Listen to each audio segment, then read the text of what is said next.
My name is Wyatt. I'm 21 now, but this story happened last winter when I was still 20. I am an urban explorer and nature photographer. That is about as much detail as I go into about myself, because I don't want anybody coming after me if they find out what I've seen. I know I will never forget what I saw, but I can't risk telling anyone that I know. I am not currently under any immediate danger, but there are too many unknowns. Back in early December of last year, I was looking through Instagram and saw some shots from an abandoned factory in Germany. This place was so perfect.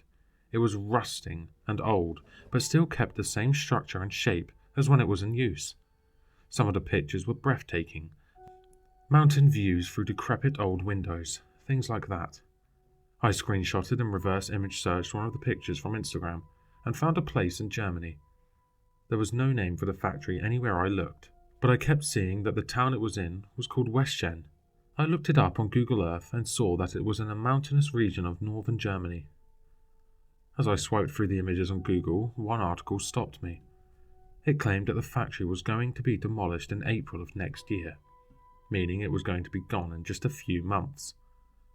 I was feeling impulsive and excited, so without thinking, I Googled flights to Berlin.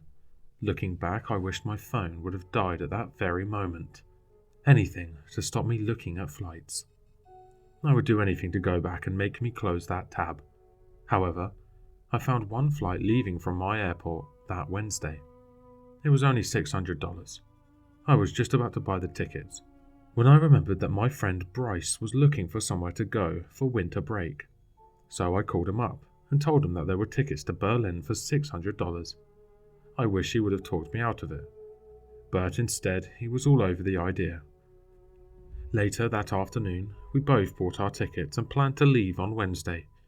Adrian was also coming with us, but was going to leave early on Saturday to go see his family in Poland. Me and Bryce made plans to go to Westchen on Sunday and look around there for a few hours.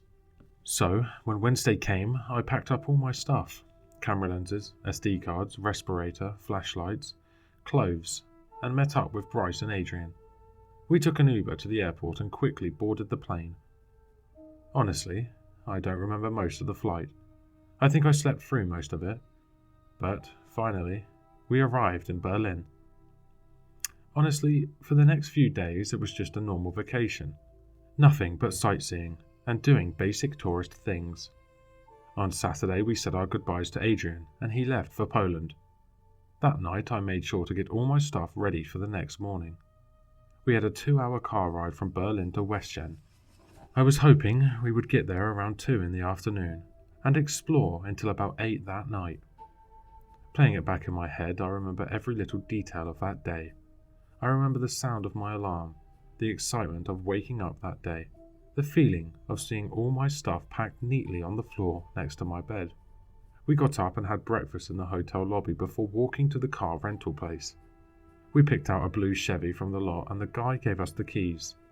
I spent the next few hours driving through the green rolling hills of Germany until we finally got there. I felt nothing but excitement when we finally got into the town. I remember just driving and looking around for a while until we saw it there, clear as day, the abandoned factory. It sat at the bottom of a tall hill in the middle of a bright green field. The mountains were in the distance to the east, opposite the factory. I started looking on Google Maps for a good place to park in order for us to walk there. There was a large parking lot next to a self-storage place that was only about a quarter mile from the factory. I pulled into one of the spots and looked around for people. Should be good, I told Bryce as we got out of the car. I grabbed my camera bag, my flashlight, and my respirator out of the back seat and put it all on. For those of you who don't know, a lot of old buildings were built with toxic materials like asbestos, so it's just safer to not even risk it and wear the respirator. We began walking down this old, cracked asphalt road that had grass and flowers growing through it. It led straight to the factory, which I remember finally having a good view of. It was brown and rusted, but still beautiful and majestic. It had plants growing in it, like it had been retaken by nature after the people left it.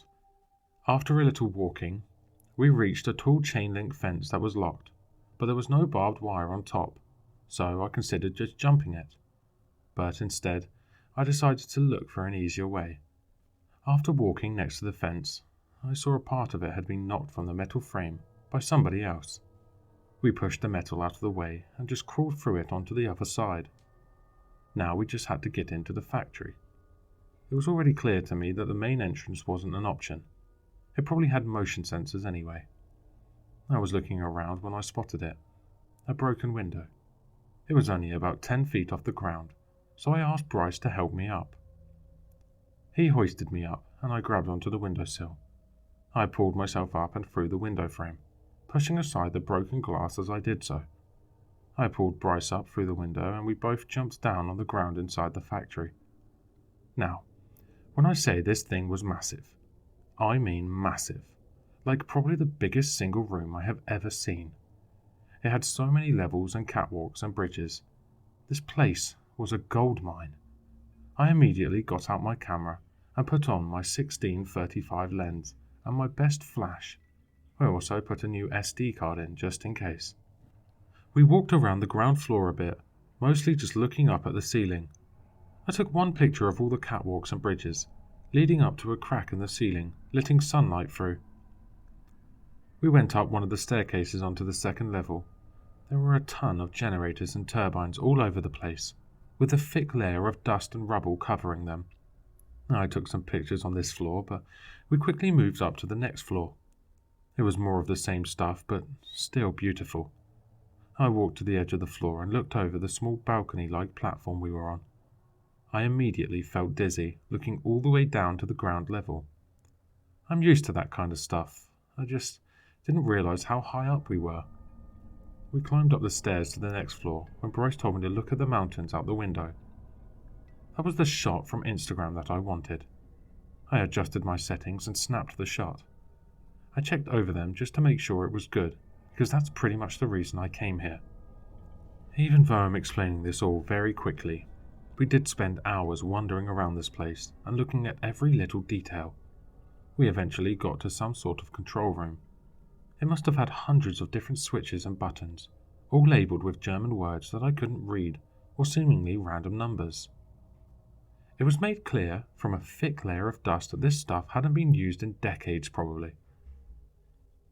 That being said, I know I shouldn't have done this, but I took a small silver key from the control room as a souvenir. We left the control room and saw a ladder that went up at least 2 stories. It led straight up onto the roof of the factory. I hesitantly decided to climb it. Bryce said he'd do it if I did it first. The ladder wobbled from side to side as I hesitantly climbed up the steel bars. Finally, I grabbed onto the roof and pulled myself up onto it. "You'll be fine if you go slow," I yelled down at him. Soon he joined me up on the roof, and we looked out on the rest of the world. It was just endless rolling green hills leading to the snow-capped mountains. I turned around and looked behind us. I realized that the hill behind us was taller than the factory itself. If we could get to that hill before sunset, the picture would be unbelievable. I really, really wish I had just abandoned the idea, but instead, we rushed back down the ladder and all the staircases to the ground level. We quickly leapt out the window and crawled through the fence. We walked across the grassy green fields and slowly walked up that tall green hill. I won't lie, it was tiring walking all the way up that hill, racing the sunset. When we finally got there, it was totally worth it. The factory, the mountains, and the sunset all mashed together in this beautiful vista. I took out my tripod and lined up the composition. When I finally snapped the shot, I took 9 or 10 of the exact same picture, just to make sure I got it. It was incredible, but if I could, I would go back in time and leave that hill immediately. But unfortunately, Bryce looked behind us and pointed out another abandoned building to me. It was smaller, made of brick rather than steel. He was hesitant to go down there and check it out because it was getting late. I assured him we would be fine with the flashlights and we wouldn't be long. We walked back down the other side of the hill and over to the dilapidated brick building. By the time we got there, it was getting pretty dark already, but we had flashlights that worked fine. The only weird thing was that when we walked up to it, the gate was unlocked like they weren't even trying to keep people out. I guess it was pretty hard to find, but still, we walked straight through the gate. I was scanning the area for motion sensors or alarms, but there was nothing. The same exact thing when we got to the front door. No lock, no bar, nothing. We moved open the metal door, but it was heavy, hard for either of us to even move. We entered the building and it was dark, super dark. I immediately had to turn on my flashlight to even be able to see. The building looked more of the same. Catwalks, machines, and the overall same vibe, but there was a large circular door directly in front of us. It looked more like the entrance to a bank vault than any normal door you would find. At this point, I was stunned that we hadn't seen a single alarm or motion sensor in this place. We were both immediately drawn to the vault door. I put my hand on it in awe. I had never seen anything like this in all the places I've explored. It was barely cracked open. Not open all the way, but definitely not closed. I put my hand in between the door and the wall and tried to pry it open. It slowly moved open, showing us what was inside. There was a long circular tunnel that just led straight to another room. So far, this was looking like one of the best finds for me ever. I took multiple pictures looking down that long hallway, the flash lighting up the area. We slowly walked down the hallway, flashlights in hand as we advanced towards the room at the end. When we got to the end of the hallway, there was another vault door that was swung all the way open. We walked through the open door into the room. It was seemingly empty, except for a small hatch leading into the ground. It was closed, but the lock and chain on it were broken. Above it, there was an arrow pointing at the hatch that said Project Nasht Wolfin. At the time, I had no idea what it meant. I didn't even take a second to put it into Google Translate. Nowadays, the words still send a chill down my spine. Project Night Wolf. A phrase that sounds like nothing. But if you had seen what I've seen, you wouldn't be able to hear those words without shuddering. I slowly opened the hatch, the hinges squeaking as I did so. I flipped it all the way over until it was on the other floor. I shined my flashlight down the hatch to reveal what looked like just a normal staircase. We began slowly descending down the stairs. As we got closer to the bottom, you could hear the drops of water hitting the floor and making a quiet sound. I was going first, ahead of Bryce, so I saw it first. A room that was all pitch black, with about 2 inches of water lining the whole floor came into my sight. What horrified me were the piles of animal skeletons and bones lying in the water. Small rodents that had been mutilated and sheep that had been torn apart. Some were just the skeletons, but others still had decaying, rotting flesh. But it looked like they had been ripped apart, some of them torn perfectly in two. I struggled to hold back my vomit as the smell hit me. I was firing off my camera flash, taking pictures all around us, when I spotted another door just ahead of us. I remember Bryce telling me we should just leave, but I wanted to get that last door. The room was made out of cement. Stone pillars sat around the room, although some of them looked like they were about to collapse. When we finally got to the door and I opened it, it looked just like another control room, like the ones in the factory.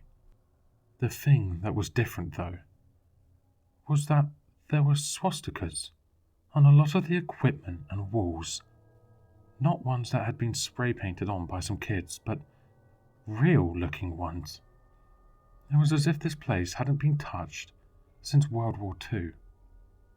I looked around at some of the buttons and stuff until I saw a journal. I opened it to find that, unsurprisingly, it was in German, but I stuffed it in my pocket to take home. Just then I heard the sound of broken glass, not like somebody dropping a wine glass, but like an entire window was just shattered all at once. I immediately turned off my flashlight, and Bryce slammed the door behind us. We both knelt down, breathing as silently as possible, not wanting to know what that sound was. Thoughts rushed through my head. Possibly a bird? A mountain lion? But neither of those were even possible. We sat in that room for about a full minute, until I realised it was probably just because of how old this room was. Some structural error or rotting metal probably caused it. I worked up enough courage to go out there. Bryce said that he would go if I opened the door first. I walked over to the door, still crouched on the ground, and I turned the handle. I slowly creaked the door open, and as if we were in a horror movie, my flashlight died. I was too committed at this point to go back, so I did the only thing I could think of. I grabbed my camera and started blindly firing off the flash. It could only do it about every 3 seconds, but I slowly creeped further and further out into the room. And that's when I saw it. It looked like a shadow crouched on the ground, but about 10 feet away from me was this oily black, skeleton-like creature. It slowly stood up, making cracking and crunching sounds as it did so. Its limbs snapped back and forth, like they were breaking. When it finally got all the way up, I saw its mangled set of razor-sharp teeth, lining a huge gash in its face. It was at least 9 feet tall, with its head almost hitting the ceiling. It was holding the body of a fox in its lanky, disguising arms. It ripped the fox in two as it let out a horrifying, ear-piercing screech. My flash stopped firing. I looked down at my camera to see the message. SD card full. I quickly grabbed the one in my pocket and switched them out, but when I fired the flash again, the creature was gone. Had I just imagined it? I felt paralyzed when suddenly it grabbed me by the neck. Its hands felt wet and sharp as it pulled me towards it. Bryce immediately ran for the door. I don't blame him. I was panicked. No rational thoughts ran through my brain except one: survive. As I was brought closer to its face, I grabbed the pocket knife from my right pocket and plunged it deep into the neck of the creature. It dropped me and let out a horrifying scream. My camera smashed on the floor, and I felt Bryce grab my arm to pull me up. We bolted for the door and slammed it behind us. We could still hear screaming and screeching as we ran up the stairs. When we got up the stairs and above the hatch in the floor, I tied the chain around the lock, hoping to give us more time. After that, we just sprinted back to our car. It was pitch black by that point, so when we got in the car, we sped off and didn't look back for a second. It was a very silent car ride back to the airport. We got on an earlier flight back home and left that night. We didn't talk about what happened until we got back home. I didn't leave my room for the rest of that winter break.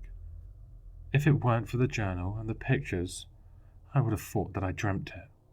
But no.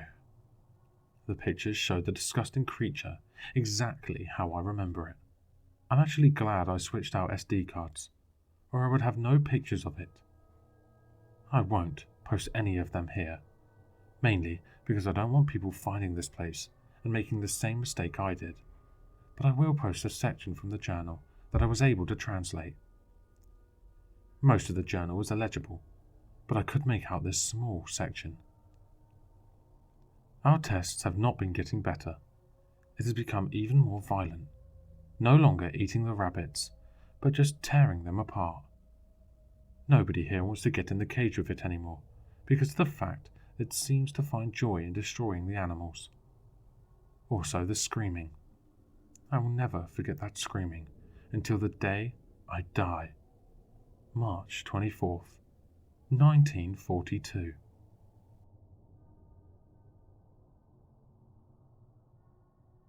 Hello listeners, if you enjoyed this story, please check out the author in the description. For more content, leave a like, comment, and subscribe for more sinister readings.